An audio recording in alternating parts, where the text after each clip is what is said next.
All right, my English teacher friends, Kristian Kuhn coming at you, otherwise known affectionately as the Bob Ross of composition, with some gamification and some edutainment.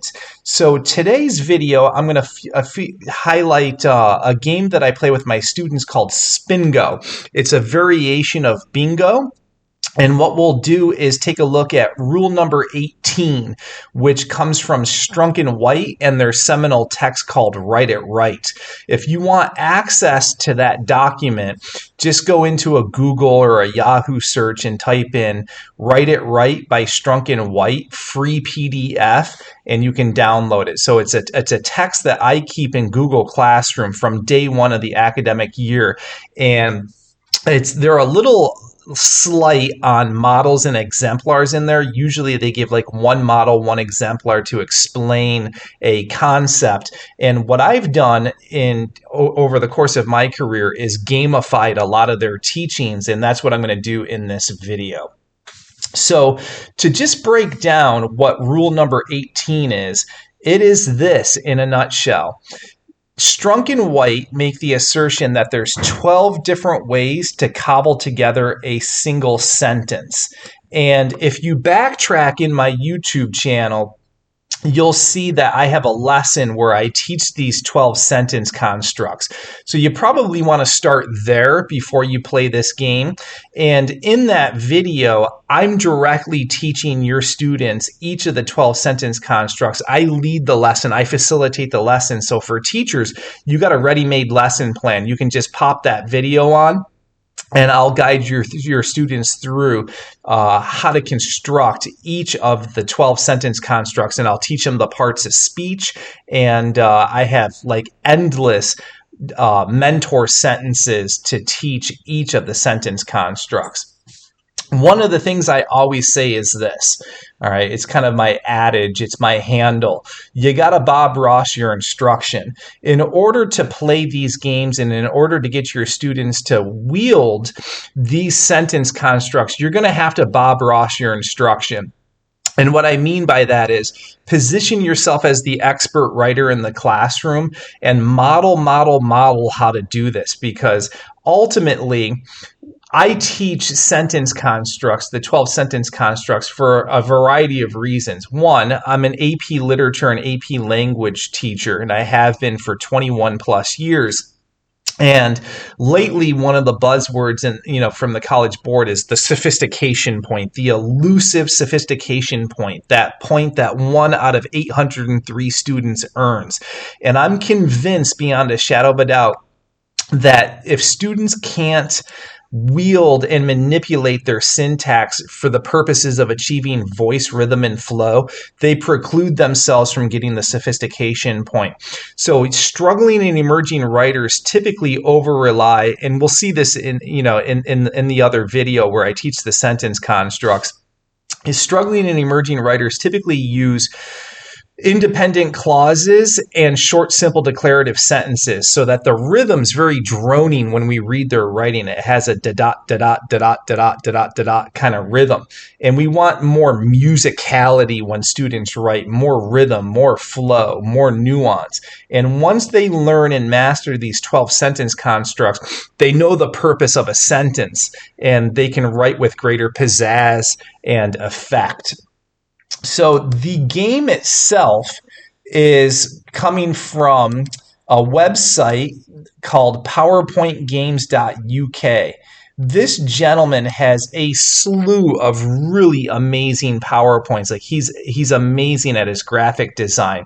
So in this slide here, you're seeing what the actual game looks like in a nutshell. So students have bingo cards. There are a variety of different animals on there. And he has this live spinner where you click the button and click the button again to stop, and it lands on the animal. I'll go over the rules and the directions in just a second, but if you want the game, go to powerpointgames.uk and you can see his whole arsenal of material there. It's fantastic PowerPoints, and you can get the Spingo game there. I contacted the guy. He never responded to my email, so I can't post it in my YouTube channel for copyright purposes, but everything's free on his website. And if you use it, just give credit to the guy, of course. So the next thing I just want to say is follow my lead with this. I have an answer booklet. I have 180 mentor sentences that I wrote. I'm trying to make life simple for teachers. I'm a real firm believer in the idea of these 12 sentence constructs in rule number 18. I've seen my students absolutely take off as writers when I incorporate things like my Nuance Academy and my Word Study Academy. I can take that struggling emerging writer and really propel them forward into some nice, good writing. And it's just skill and drill, and some of these gamification techniques really work. So the question becomes this: how did I teach voice, rhythm, and flow? This is part of it, right? You need a Word Study Academy, which I'll make some YouTube videos about that. In my old channel, I have a number of things. In my new channel, I still have to record some things. So I do intensive Word Study Academies that really help my students augment their Tier 2 level vocabulary over the course of the academic year. And then my Nuance Academy, where I focus on all things Strunk and White, the grammar, the punctuation, the syntax, the voice, the rhythm, the flow, the general mechanics. So a complete package of Word Study and Nuance Academy really goes far in helping students get that unicorn point of the sophistication. So you might be asking, how do I play this game?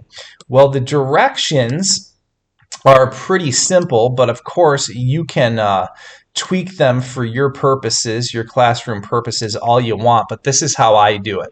So I split the class into 4 groups because there are 4 bingo cards on the PowerPoint slide. So I split the class into 4 groups. I have speaking quotas. I'm a big fan of my Plato's Plato discussion, because unlike Socratic seminars, Harkness discussions, and fish bowls, everybody needs to participate. I find in traditional discourse models that students, particular students monopolize the conversation, and it's an exchange between teacher and like 3 or 4 students. So in gamification methods like this, everybody needs to speak. So once a student has spoken twice on a team, they cannot speak again until everyone else on the team has spoken at least once, and then we just rinse and repeat on that. So that way nobody is, dominating the conversation, and we're relying only on one kid to do the heavy lifting. So this next direction is takes a little bit of unpacking. So let me just read what I have here. Let's say that the spinner lands on the beaver. If a group's card has a beaver, present them with one of the 15 beaver cards. The team needs to correctly identify the sentence construct and or create an original sentence of the suggested construct. So I'm going to show you the game cards in just a second, but in brief, let me describe what I have here. So there are 14 animals represented on the spinning wheel. And what I have done is create a mentor sentence for each sentence construct, each of the 12 sentence constructs on each animal card, right? So that's like 180 mentor sentences that I've done. And so what we'll do is just flash them one of the beaver cards, and it could be any of the 12 sentences, but I also have 3 cards that say teacher choice. So let's say we pull teacher choice for the beaver, and I could say, write a parenthetical statement, something like that. And the team has to, do a parenthetical statement.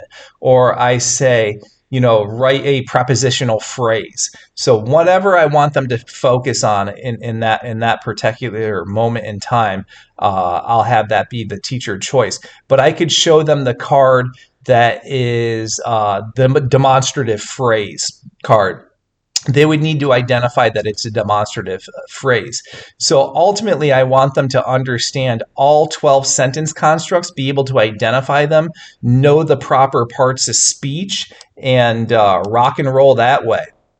So that is, in brief, one of the important directions.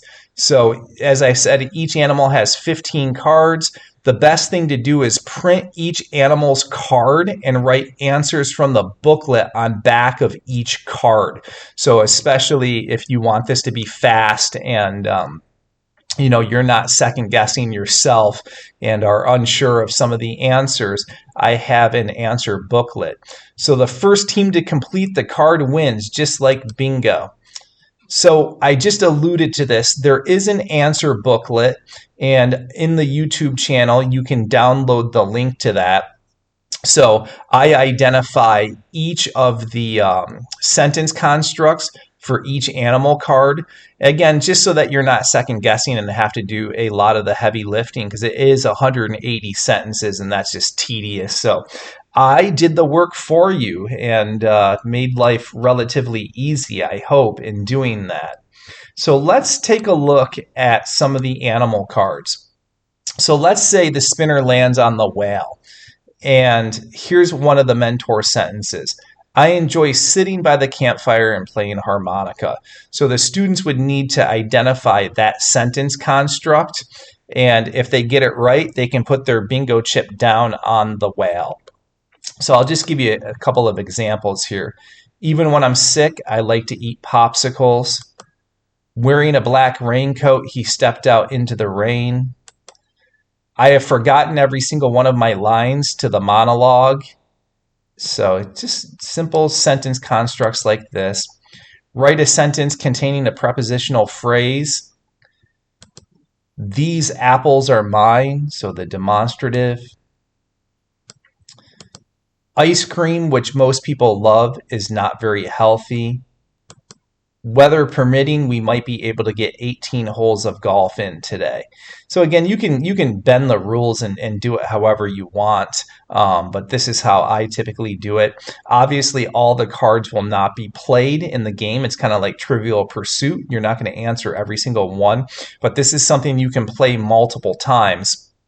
And once a card's been used, you just yank it from the packet. And then, as I alluded to earlier, there's teacher choice. So you could have the team write a particular sentence construct, and I usually focus on the ones that they struggle with. So let's say it lands on the beaver. Same thing. I have 15 cards that look just like this. Feeding the sick bird directly from his hand, he saved its life. So ultimately what I want students to do is know these sentence constructs, be able to manipulate it, but the big thing is that transference.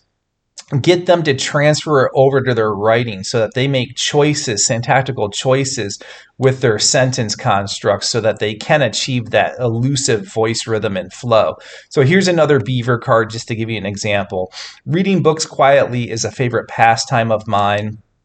The singer's performance in the concert, the organizers were so happy.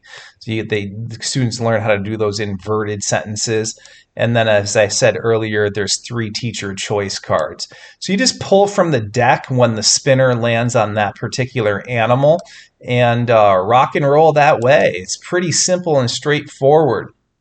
So yet again, in the link on to the video on the YouTube channel, you can have the answer booklet.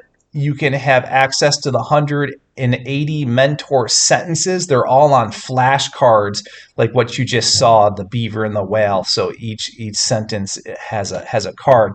And then there's I put it in a PDF packet that you can print out and use as flashcards. So what teachers have done that have told me that they've run this activity is they laminate the cards and print it in color and just go about the game that way. And it's that simple and that fun, and students can learn a ton about rule number 18. So that's it for this Spingo game, and hopefully it's a lot of fun for you guys and you learn a ton. So just as a side note, know that I am a lead teacher for the National Writing Project. Throughout the entire year, not just the academic year, we offer a slew of professional development opportunities. I have found that National Writing Project is probably one of the most affordable professional development offerings. They always have really good prices. Some of it's actually free. So if you want to see what we're doing and what we have up our sleeve, go to www.teachinghowtowrite.com. That's my website. And there's a link up top that says My NWP Courses. You can also check that website for some free content and some little free lesson plans and things of that nature. I have a blog on there as well. And then if you have any questions or need anything, you feel free to email me at teachingwritingcoach@gmail.com. So as always, happy teaching and happy writing.